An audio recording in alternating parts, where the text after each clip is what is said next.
Okay, we have a Dobinsons Panhard Rod, PR59-1423. Check out what these are all about.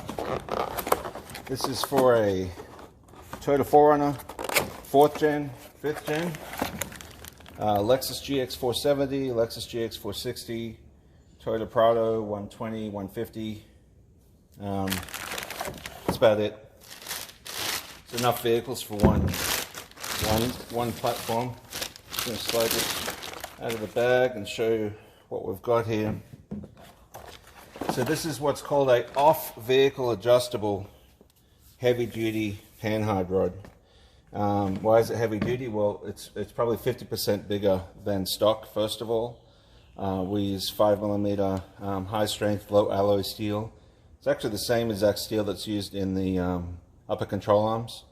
And so that alone, just the increase in strength in the actual Panhard Rod, is what helps keep the rear axle centered in heavy-duty situations. Heavy-duty situations is some people are putting 1,000 pounds or more of constant weight on their vehicles now.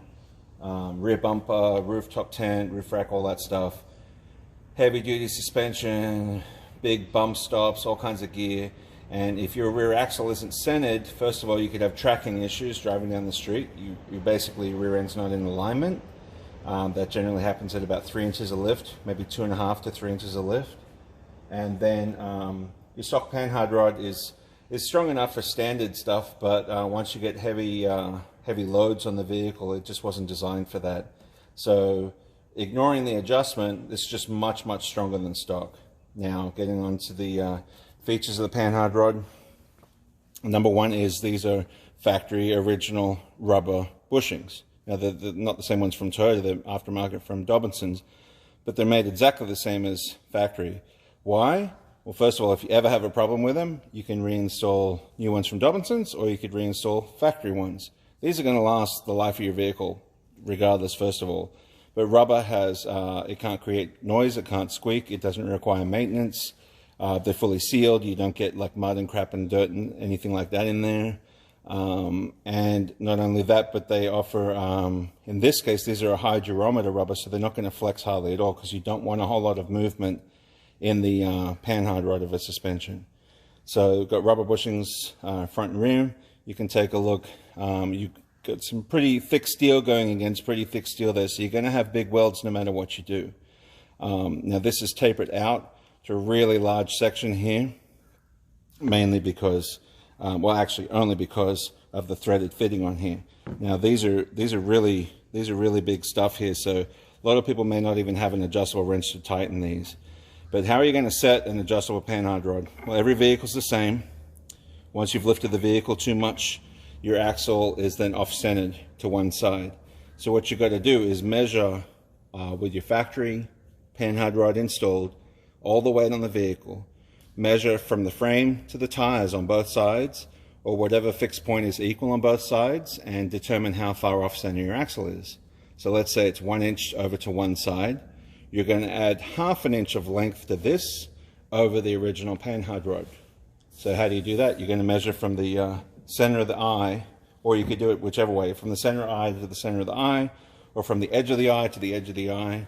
But you've got to add 1/2 inch approximately to the length, in that case, that your axles are 1 inch off. So you're going to shift the axle 1/2 inch over, then it should only be within 1/4 inch of variance side to side. Once that's done, you're going to bring the main locking nut down against this. Now keep in mind, this is off-vehicle adjustable. So this is bolted in, the other end is bolted in. This can only spin, I mean, it's really tough for me to do it by hand, but this can only rotate fractionally anyway. So even if these were left loose, it's not going to be the end of the world.